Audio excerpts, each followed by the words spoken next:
Good evening. I'd like to call the Board of Trustees meeting together at Tuesday, November 13th at approximately 6 p.m.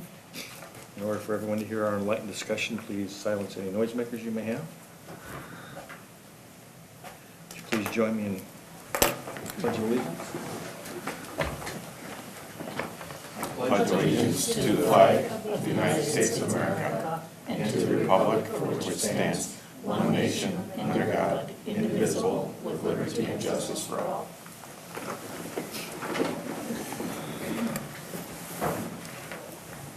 Roll call, please.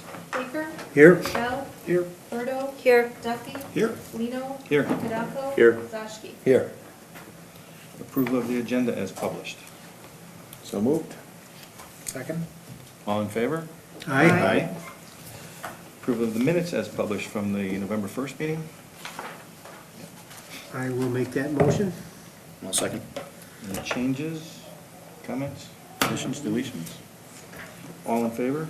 Aye. Opposed?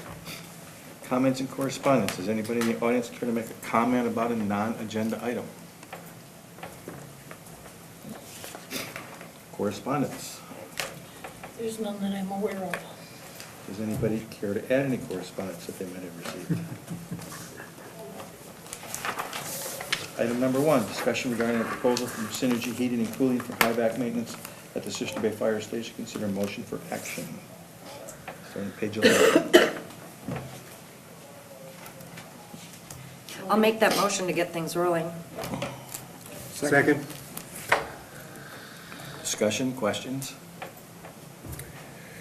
Well, I'm curious in here, and I saw the pictures and the recommendation sounds like a fine thing to maintenance. My question is more about timing, because the first part talks about with this, the high cost of replacement, if we repair, should extend the useful lives another 10 to 15 years. But then the next paragraph talks about we should start budgeting now because we should have replacement in the next 5 years. Right, so there's two different things that are going, you want me on the mic or am I okay? Can you hear him okay?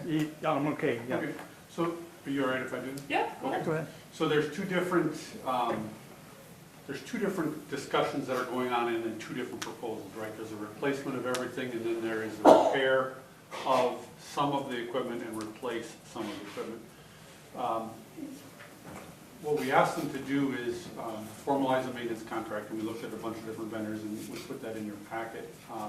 So they went through and evaluated everything, and what they found was that the heat exchangers in all of the unit heaters are essentially the big modines out in the bays for the fire apparatus, and the bays for the EMS garage are all cracked. And so he gave us a proposal to replace or repair those, and we sat down, Tasha and I, and Synergy sat down and talked about it.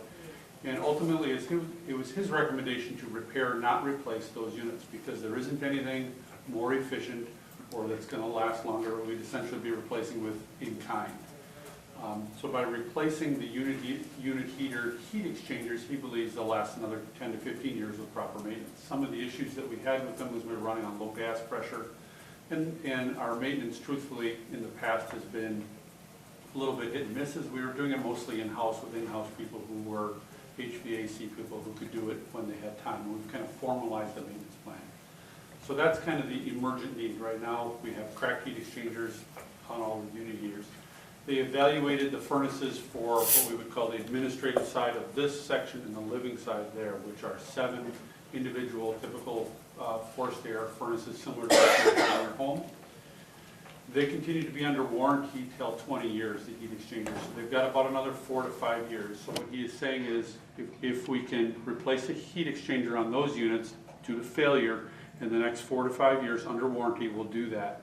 But if we get beyond that 4 to 5 years, they drop off warranty, then we should replace them, because they're not under warranty to spend $750 or $1,000 to replace the heat exchanger when we can buy a new furnace, reset the warranty on that unit and go forward. That's what his recommendation is. So there's a couple different things going on. It's replace the heat exchangers in the unit heaters that we have, and then start talking about a systematic approach at some point of the furnaces for this side of the building. And he's not saying we need to replace them, they're going to fail. What he's saying is, we need to be proactive and talk about what these future costs can be. Okay. We know that we have issues on the unit heaters that we need to address. And that's kind of what drove the agenda item today. And then just a general awareness of the future. Okay. Anybody else? Not? All in favor? Aye. Opposed? Carried. Thank you. Thank you, Chief. Discussion regarding the 2019 budget for the Village of Sister Bay. Consider motion to pass and adopt Resolution 392-111-318, which adopts and approves the 2019 budget and capital improvement program and related budget policies, as well as Resolution number 393-111-318, which adopts and approves the increase in Sister Bay and Liberty Grove Fire Department budget for 2019. I know we have some changes. There are a number of changes, either from the time of, they're listed in your packet. There are either changes from the time of the budget notice that went out in early October, which we had a couple of finance meetings after that, and then there were some other just numbers that came in late. So those are all noted.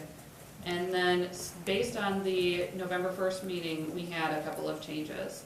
So if you go to page 20 of your packet, I just, list them all out there. We revised the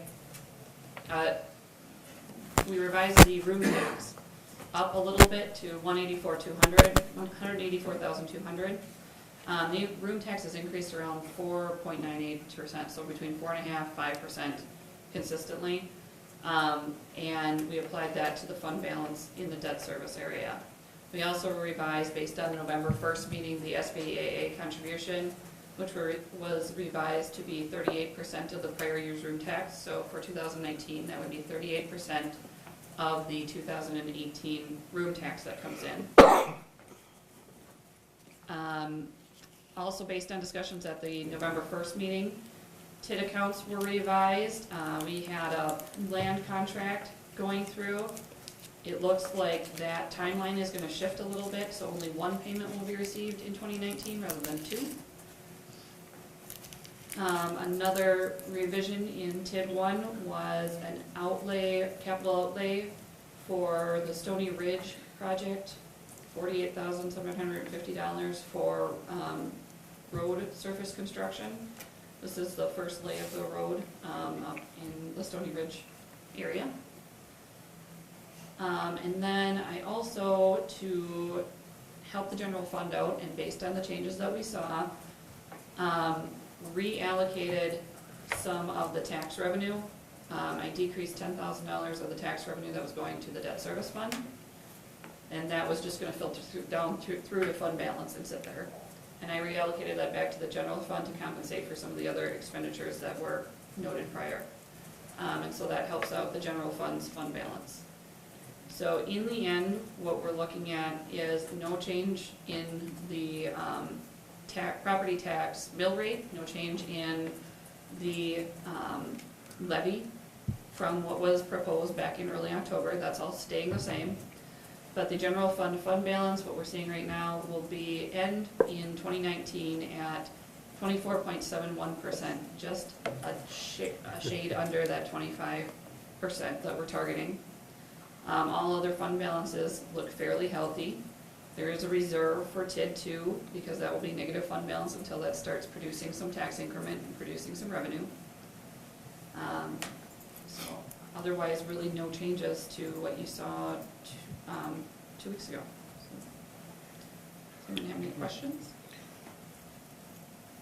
I get a couple questions on page 24 and 25 of the packet on the description, on the procedures. On page 24, the second to last paragraph essentially says, department heads are authorized to move funds in consultation with the village administrator and the finance director. And then on paragraph 3 of page 25, wage increases can happen at the recommendation of the department head and the village administrator. So my first question is, it would seem the fact that that's not saying and or is that there's consultation with the two people as a matter of checks and balances, so it's not just one individual person agreeing to the increase or the movement of the money. Is that correct?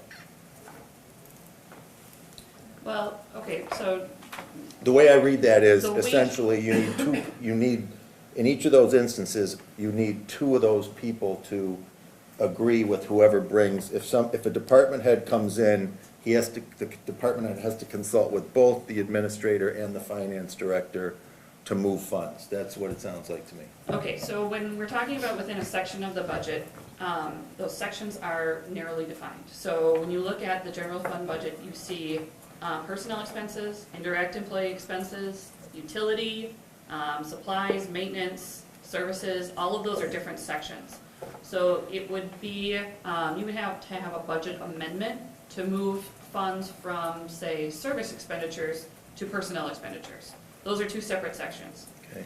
But if Mike wants to, if he has, a bill that comes in for a part, a pump or something like that, and he needs to move it from a different maintenance line item to that maintenance line item, that he's able to do.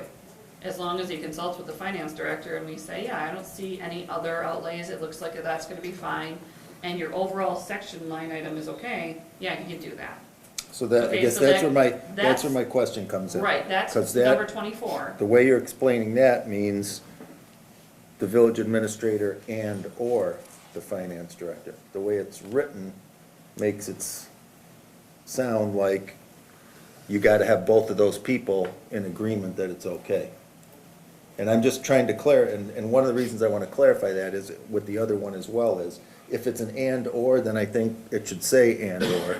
But if the necessary requirement for checks and balances or whatever is that the people in those two positions, both of them, weigh in on the consultation, then in that case, do we need to better describe it a bit so that it would say village administrator and/or acting village administrator? Well, Because in my opinion, just looking at number 4, I don't see the need for a dual approval of that move. You're moving line items within a section, you are not changing the bottom line at all.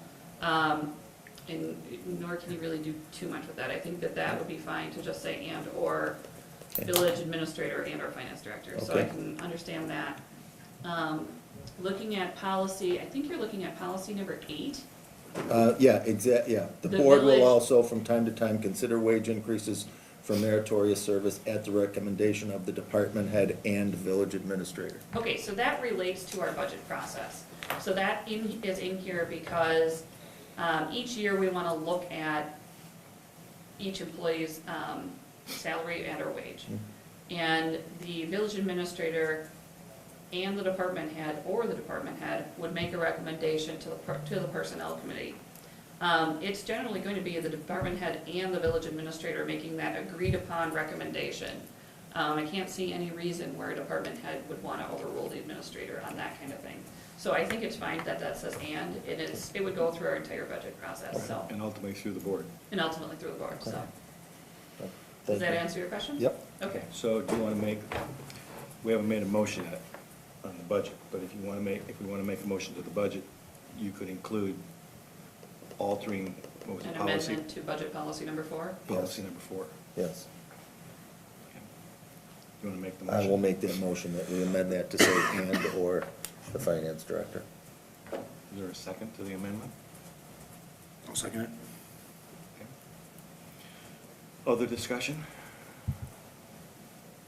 Okay, so we're going to vote on the amendment to the budget, not the budget yet. Okay. So a yes vote is to amend it. All in favor of the amendment? Aye. Aye. Opposed? Okay, we'll make that change. Okay. Is there anything else I can answer? If there's nothing else, then we would need a motion to approve the budget as amended. So moved. I'll second. Any other discussion? All in favor? Aye. Opposed? Carried.